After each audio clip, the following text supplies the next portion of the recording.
เพราะฉะนั้นการศึกษามันก็มีเป็นแต่ละยุคแต่ละสมัยไปจะมาเริ่มกันที่ยุค1.0มันจะมียุค1.0ยุค2.0ยุค3.0แล้วก็ยุค4.0ผู้ดาวจะเริ่มไปยุค1.0ก่อนเนาะว่าการศึกษาเมื่อก่อนเป็นจั่งใดเมื่อก่อนยุค1.0เขาเอิ้นว่ายุคล่าอาณานิคมยุคที่ว่าเฮ็ดการผลิตแลกเปลี่ยนสินค้ากัน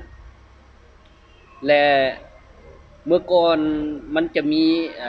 ยุคล่าอาณานิคมอยู่บ่อนว่าประเทศใดเขตใดมีทรัพยากรหลายก็ถือว่าได้เปรียบคือยกตัวอย่างว่าอังกฤษบ่มีแหล่งปลูกสาก็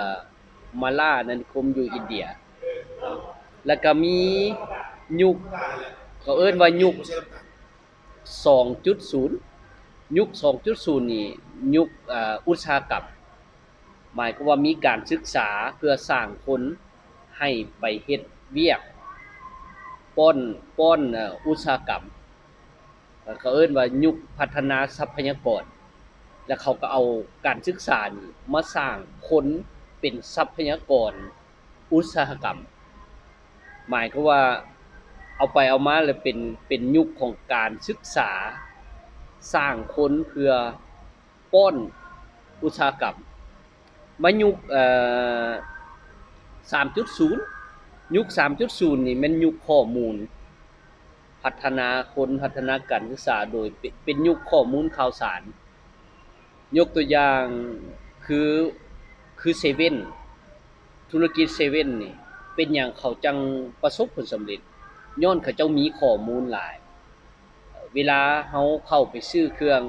เขาจะรู้เลยว่าเขตนี้คนมักอิหยัง ขายหยังได้ดีที่สุด เขาจะมีข้อมูลหลายที่สุด บางเทื่อเวลาเราเข้าไป เอาอันนั้นเพิ่มบ่เอานี่เพิ่มบ่เขาเจ้าพยายามถามข้อมูลเราบ่ซื้อบ่เป็นหยังแต่ว่าเขาจะได้ข้อมูล ผู้ใดมีข้อมูลเกี่ยวกับคนหลาย ผู้นั้นจะประสบผลสำเร็จทางธุรกิจเขาเอิ้นว่ายุคข้อมูล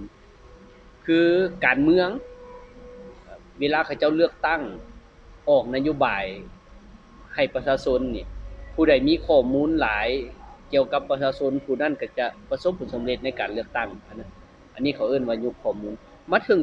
ยุคปัจจุบันนี่การศึกษาของพวกเราในยุค4.0เนี่ยเขาเอิ้นว่ายุคแห่งความคิดสร้างสรรค์เป็นหยังจะว่ายุคแห่งความคิดสร้างสรรค์ยุคในเมื่อก่อนการศึกษาในเมื่อก่อนหมายความว่าเรียนตามระบบ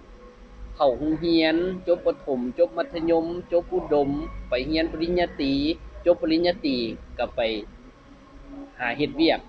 ก็ว่าประสบผลสำเร็จในยุคต่อไปนี้การจบการศึกษาในรูปแบบนั้นมันก็บ่สามารถตอบโจทย์ได้100%ว่าสิสามารถประสบผลสำเร็จได้เพราะว่าข้อมูลข่าวสาร